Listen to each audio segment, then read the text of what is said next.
জয় শ্রীকৃষ্ণের রাধে রাধে বন্ধুরা, নটি চাইল্ডহুড চ্যানেলে সবাইকে স্বাগত। বন্ধুরা, তোমরা সবাই কেমন আছো? আশা করছি গোপাল সোনার কৃপায় তোমরা সবাই খুব ভালো আছো। আমি আমার গোপালের কৃপায় বেশ ভালো আছি। বন্ধুরা, আজকের বিষয়বস্তু জন্মাষ্টমীর ব্রতকথা। ধর্মীয় শাস্ত্রে বলা আছে, জন্মাষ্টমীর দিন যদি কোনো কারণে পুজো করতে না পারেন, তাহলে কৃষ্ণ কথা শ্রবণ করুন। তাতে পুণ্য সঞ্চয় হয়, মনুষ্য জীবনের পাপ নাশ হয়, অন্তরে ভক্তির উদয় হয়। বিশ্ব ব্রহ্মাণ্ডের সঞ্চালক ভগবান শ্রীকৃষ্ণের জন্মতিথি ঘিরে হিন্দুদের ঘরে ঘরে জন্মাষ্টমী উৎসব পালন করা হয়। পঞ্জিকা অনুযায়ী ভাদ্র মাসের কৃষ্ণপক্ষে অষ্টমী তিথিতে রোহিণী নক্ষত্র যোগে দুষ্টের দমন হেতু ও সৃষ্টের পালনে এবং ধর্ম স্থাপনার কারণে ভগবান শ্রীকৃষ্ণ জন্মগ্রহণ করেছিলেন এই ধরাধামে। বিশ্বাসের সূত্র ধরেই এই দিনটিতে লাড্ডু গোপাল বাংলার বাড়িতে বাড়িতে পূজিত হন। কিন্তু কেন ও কিভাবে ভগবান শ্রীকৃষ্ণের জন্ম হলো, সেই পবিত্র জন্মাষ্টমীর অন্তর্কথাই আজ এখানে তুলে ধরব। ভগবান শ্রীকৃষ্ণ গীতায় বলেছেন, পৃথিবীতে যখন অধর্ম বেড়ে যায়, রক্ষা করার লক্ষ্য হেতু আমি এই পৃথিবীতে জন্মগ্রহণ করি, পাপী ও দুষ্টের নাশ করি, ধার্মিকদের রক্ষা করে ধর্ম স্থাপনা করি। ক্ষমতালোভী কংস নিজের পিতা উগ্রসেনকে বন্দি বানিয়ে মথুরায় সিংহাসনে রাজা হন। তখন আত্মীয় স্বজন, বিশেষ করে যাদবকুল বিদ্রোহী হয়ে উঠাতে তাদের সাথে আত্মীয়তার বন্ধনে আবদ্ধ হয়ে বিদ্রোহ প্রশমনের কৌশল হিসাবে কংস যদুবংশীয় সুরসেনের পুত্র বসুদেবের সঙ্গে নিজের ভগিনী দেবকীর বিবাহ সম্পন্ন করেছিলেন। বিবাহ সম্পন্ন হওয়ার পর শ্বশুরালয়ের উদ্দেশ্যে যখন রওনা দিলেন, কংস তার সহোদরাকে খুশি করানোর জন্য নিজেই রথের সারথি হলেন। পিতৃগৃহ থেকে বিদায় নেওয়ার সময় দেবকীর সম্মানার্থে শঙ্খ, মৃদঙ্গ ও নানাবিধ মঙ্গল বাদ্যযন্ত্র বাজতে লাগলো। কিন্তু তাতে হঠাৎ ছন্দপতন ঘটল। এমন সময় গগন বিদীর্ণ করে দৈববাণী হলো, হে কংস, যে ভগিনী রথের সারথি তুমি, সেই দেবকীর অষ্টম গর্ভের সন্তানই হবে তোমার সংহারকর্তা। ভীতিপ্রদ দৈববাণী শ্রবণ করা মাত্র বিদ্যুৎ স্পৃষ্টের মতো চকিত হয়ে উঠলেন এবং ধারণ করলেন তার রুদ্রমূর্তি। এরপর তীব্র ক্রোধে গর্জন করতে করতে উদ্যত হলেন দেবকীর উদ্দেশ্যে। তারপর এক হাতে তার কেশ আকর্ষণ করে আর এক হাতে তলোয়ার দিয়ে বধ করতে উদ্যত হলেন। নববিবাহিতা পত্নীকে মৃত্যুর মুখোমুখি হতে দেখে সাহস নিয়ে অনেক বুঝিয়ে কংসকে বললেন, দেবকী আপনার ছোট বোন, ওর দিক থেকে আপনার কোনো ভয় নেই। ভয় দেবকীর সন্তানদের নিয়ে। দয়া করে আপনি দেবকীকে বধ করবেন না। বসুদেবের অনুরোধে দেবকীকে প্রাণে মারলেন না, কিন্তু কংস শর্ত দিলেন, দেবকীর গর্ভের প্রত্যেক সন্তানকে জন্ম নেওয়ার সাথে সাথেই যেন কংসের হাতে তুলে দেওয়া হয়। দেবকীর প্রাণের বিনিময় এই শর্ত মেনে নিলেন বসুদেব। কংস এই শর্ত দিয়ে ভগিনী ও ভগিনীবতীকে শৃঙ্খলাবদ্ধ করে কারাগারে নিক্ষেপ করেন। বসুদেব ও দেবকীর বিবাহ আসর হল কংসের কারাগার। 10 মাস 10 দিন পর যখন এক পুত্র সন্তান ভূমিষ্ঠ হয়, তখনই প্রতিজ্ঞাবদ্ধ বসুদেব সেই সন্তানকে তুলে দেন কংসের হাতে এবং কংস সেই শিশুকে আছাড় মেরে হত্যা করেন। এইভাবে মাতা দেবকীর 6টি সন্তান একে একে ভূমিষ্ঠ হয় আর কংস প্রত্যেককে শিলার উপরে আছাড় মেরে হত্যা করেন। পরপর এইভাবে সন্তানদের মৃত্যুতে দেবকী ভেঙে পড়েছেন। এমত অবস্থায় 7ম গর্ভে সন্তান এলো দেবকীর। পুনরায় মা হওয়ার আনন্দে দেবকী দিন গুনতে থাকে, কিন্তু কংসের ভয় তার শোক বাড়ল। এদিকে ভগবান বিষ্ণুর আদেশে দেবী যোগমায়া দেবকীর গর্ভের 7ম সন্তানকে স্থানান্তরিত করেন বসুদেবের প্রথম পত্নী ও শ্রীকৃষ্ণের বিমাতা রোহিণীর গর্ভে। আর এদিকে মথুরাবাসী দেবকীর গর্ভপাত হয়েছে বলে জল্পনা করতে লাগলো। ওদিকে গোকুলে রোহিণীর কোল আলো করে জন্ম নিল এক পুত্র। সেই পুত্রই বলরাম বা বলভদ্র। আস্তে আস্তে সময় গড়ালো। শুদ্ধ সত্যময়ী দেবকী বিষ্ণু ভগবানকে পরিপূর্ণভাবে গর্ভে ধারণ করলেন। ভগিনীকে দেখে কংসের কেন জানি না মনে হলো, এবার নিশ্চয়ই আমার সংহারকর্তা দেবকীর গর্ভে এসেছে। সেই কারণে আরও কড়াভাবে পাহারার ব্যবস্থা করলেন। কারণ প্রায়শই দেবকীর অঙ্গছটায় কারাগৃহ আলোময় হয়ে উঠত। দেবতারা দেবকীকে দর্শন দিয়ে বললেন, অত্যন্ত আনন্দের কথা, আপনার অষ্টম গর্ভে সর্বলোকের কল্যাণকারী ভগবান পুরুষোত্তম বিরাজমান। দুর্মতি কংস কয়েকদিনের অতিথি মাত্র। আপনার পুত্র যদুবংশকে রক্ষা করবেন।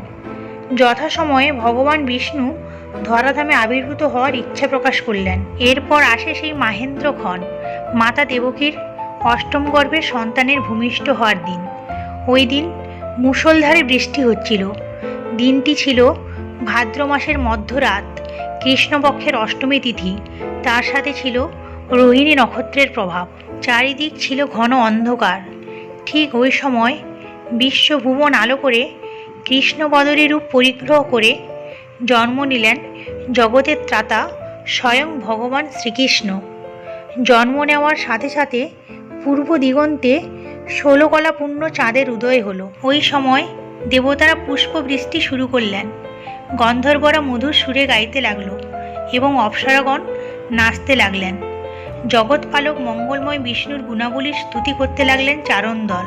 যখন কৃষ্ণ জন্ম নিল দৈবকী উদরে, মথুরায় দেবগণ পুষ্পবৃষ্টি করে।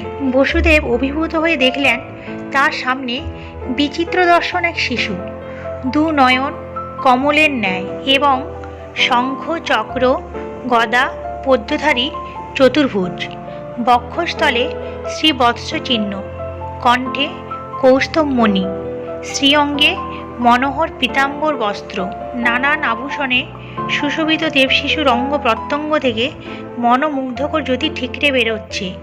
নবজাত শিশুর এই রূপ দেখে বসুদেব স্তম্ভিত এবং এই রূপ দর্শন করে বসুদেবের ভয় দূর হলো। দেবকী ও বসুদেব স্তব করতে লাগলেন। তখন বিষ্ণু তার দিব্য জ্যোতিসম্পন্ন পূর্ণ স্বরূপ প্রকাশ করলেন।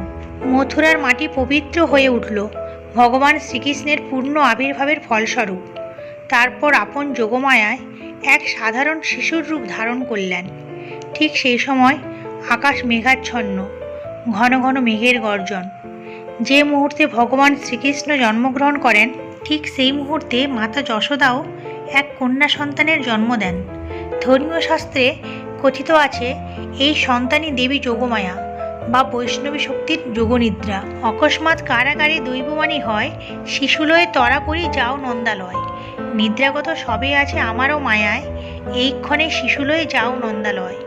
যে সময় ভগবান আবির্ভূত হন, যশোদার গর্ভে যোগমায়া জন্ম লন। কারাগারের রক্ষীরা যখন অচেতন ছিল দেবী যোগমায়ার প্রভাবে, ঠিক তখনই বসুদেব কৃষ্ণকে কোলে নিয়ে আসতেই কারাগারের বৃহৎ লৌহ কপাট, লোহার শেকলযুক্ত দ্বার একে একে উন্মুক্ত হলো। বসুদেব কারাগারের বাইরে বেরিয়ে আসতেই মেঘ গর্জন ও তুমুল বৃষ্টিপাত শুরু হলো।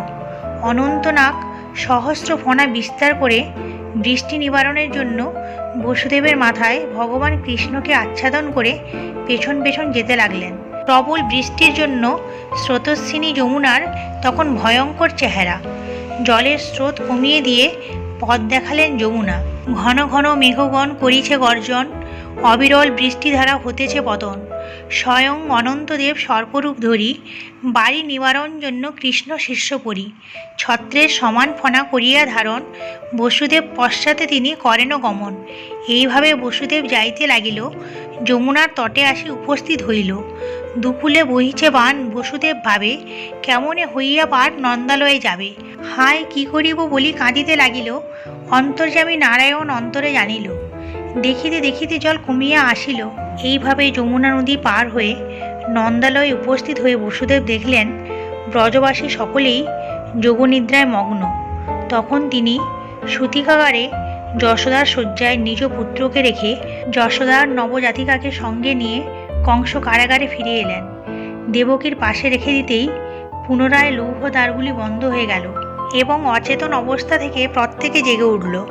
তারপর কংস খবর পেয়ে এসে দেখলেন এক ছোট্ট শিশুকন্যা হাত পা নেড়ে আপন মনে খেলা করছে।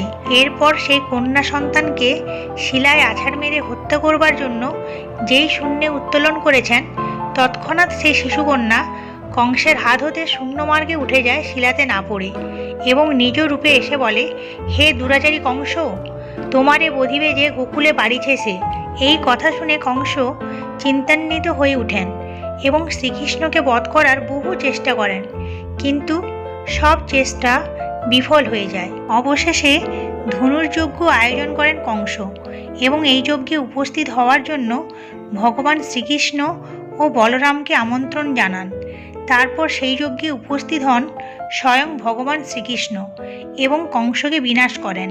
তারপর পিতা বসুদেব ও মাতা দেবকীকে কারামুক্ত করেন এবং প্রজাদের উদ্ধার করেন এই অধর্মী রাজার হাত থেকে এবং মথুরায় শান্তি স্থাপন করেন।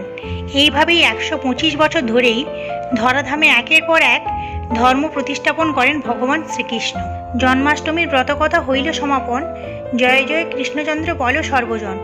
এক মনে যেইজন কৃষ্ণ বলে ডাকে, সেইজন সর্বপাপে মুক্ত হয়ে থাকে। নরাধম বামদেব কিছু নাই জানে, অন্তকালে কৃষ্ণচন্দ্র রেখো শ্রীচরণে। জন্মাষ্টমীর ব্রতকথা যেইজন শুনে, রোগ শোক দূরে যায়, শান্তি পায় মনে। এই ছিল ভগবান শ্রীকৃষ্ণের কাহিনী। যদি আমার এই ভিডিওটি ভালো লেগে থাকে তাহলে একটি লাইক দিয়ে কমেন্ট করবেন এবং আমার চ্যানেলটি সাবস্ক্রাইব করে দেবেন এবং আপনার প্রিয়জনদের সাথে ভিডিওটি শেয়ার করবেন। আমার গোপালের কাছে প্রার্থনা জানাই আপনারা সর্বদা সুস্থ থাকুন ও ভালো থাকুন এবং সর্বদা হরিনাম জপ করতে থাকুন। জয় শ্রীকৃষ্ণ। রাধে রাধে।